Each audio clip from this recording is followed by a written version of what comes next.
You will not regret watching this video because after it, you'll unlock your true speed and reach levels you didn't think were possible. We'll break down everything from mastering movement mechanics to refining every detail of your running form. But that's not all. We'll also focus on how to get faster while preventing injuries so you can keep improving without setbacks. We will analyze how your body is designed to move naturally and how to train it to maximize your speed without putting unnecessary strain on your bones, muscles, or joints. Stick with me until the end because every part of this video is crucial for your progress. Remember to like, subscribe, and share this video with your friends. And in the comments, let me know on a scale from 1 to 10, how fast do you think you are and what's holding you back from going even faster. But now, let's just start.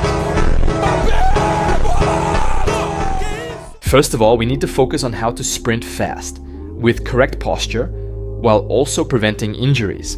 Most people will tell you to run like the fastest sprinter in the world, Usain Bolt. But let me tell you something. We've seen Bolt try to play football and his speed didn't translate effectively on the pitch. Sprinters like Bolt train for straight line speed over 200 meters. In football, sprints are completely different. They involve constant changes in direction, all while controlling the ball. Bolt tried playing as a winger, but struggled. His sharpness over short distances wasn't enough to break away from defenders, and he lacked the technical ability to maintain speed while moving with the ball. His timing for attacking crosses was poor, and he required more steps to decelerate after a run than a footballer like Mbappe. That's why copying the running style of an Olympic sprinter won't make you faster in football, even if they clock faster speeds in a straight line race. Instead, we should analyze and adapt their form for football-specific sprints. Look at players like Mbappe. His heels are always slightly elevated, which allows for quicker transitions in acceleration and deceleration. His feet point outward slightly, his hips rotate efficiently, and his knees bow outward during movement. He transitions rapidly from one foot to the other, creating a fluid, explosive sprint pattern that works for football. He leans the upper body forward, which helps you accelerate faster. Then watch how his feet strike the ground. When sprinting, you should land on your external forefoot because it allows for faster ground contact and immediate force absorption. Compare this to landing on your heel. It slows you down and sends a shock up your legs. When running normally, land on your midfoot. Some of you may not be convinced, but let me explain why it is better to strike with the forefoot instead of the heel. Imagine running barefoot. Would you ever land on your heel? Probably not, because it would hurt and feel unnatural. Modern running shoes compensate for this with thick foam stacks under the heel, but landing naturally on your forefoot or midfoot allows your feet to absorb impact the way they're designed to. Landing this way keeps you agile, reduces joint stress, and improves running efficiency. Now, let's talk about some exercises to unlock your speed naturally. And no, we're not heading to the gym to get bigger legs. Look, I'm not saying players like Ronaldo don't work out, but you're not Ronaldo. You don't have a team of professionals optimizing every movement for you. As a young footballer, your focus shouldn't be on heavy gym workouts. It should be on building strength and speed naturally. And here's how you do that. Isometric exercises. Isometrics are simple. You hold a position under tension without moving, and they are so effective for stronger tendons. Stiff tendons act like springs. They absorb and release energy, which helps you sprint faster and jump higher. Isometrics will also get you healthier joints. Unlike plyometrics, isometrics don't overload your joints. They strengthen your body without tearing it down. Think of your body like a boulder rolling downhill. Your muscles start the movement, but momentum takes over. Stopping that momentum or changing direction puts all the pressure on your tendons, joints, and ligaments. And if they're weak, you get injured. Here are 5 isometric drills to fix that. 1. Single leg hold. Stand on one leg, knee slightly bent, and hold. This builds leg stiffness for explosive sprints. 2. Deep lunge hold. Drop into a deep lunge and hold. It strengthens your quads and improves stability. 3. Horse stance. Get low, like a sumo squat, and hold. This builds hip strength and mobility. 4.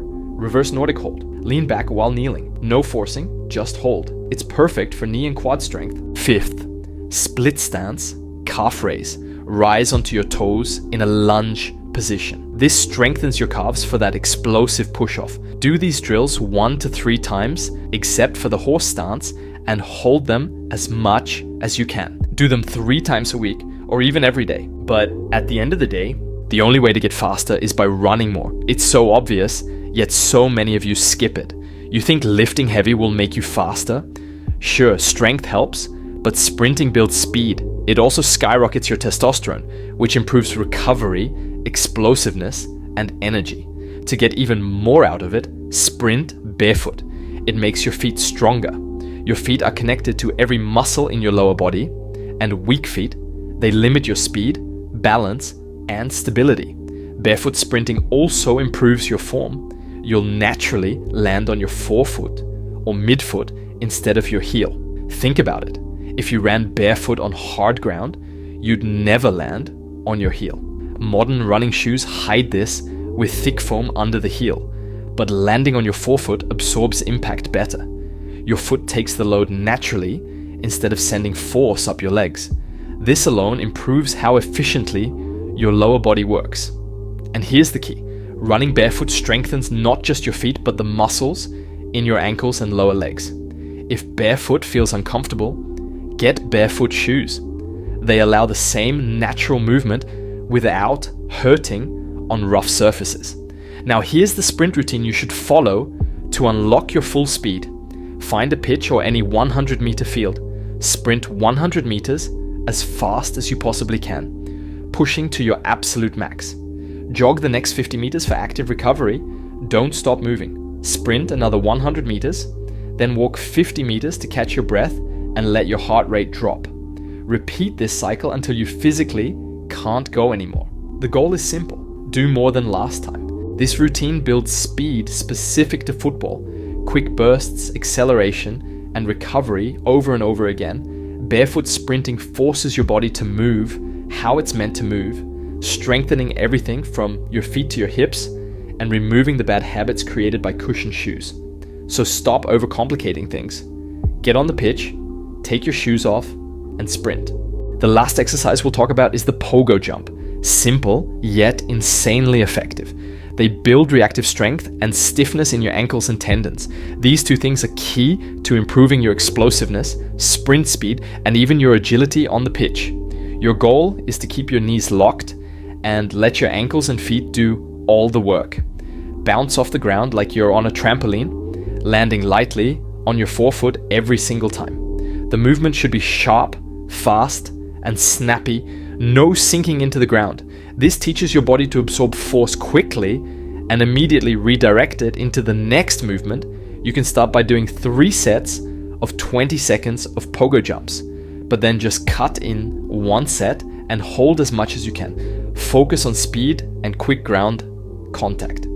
As you get stronger, you can increase the duration or add a progression, like moving forward while jumping or doing single leg pogos to isolate each side. In football, every sprint, cut, or jump relies on how fast you can absorb and release force.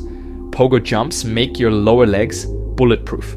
They strengthen your tendons, improve ankle stiffness, and train you to generate power off minimal ground contact time. Just like when you accelerate past a defender or explode for a header. So don't underestimate the Pogo Jump.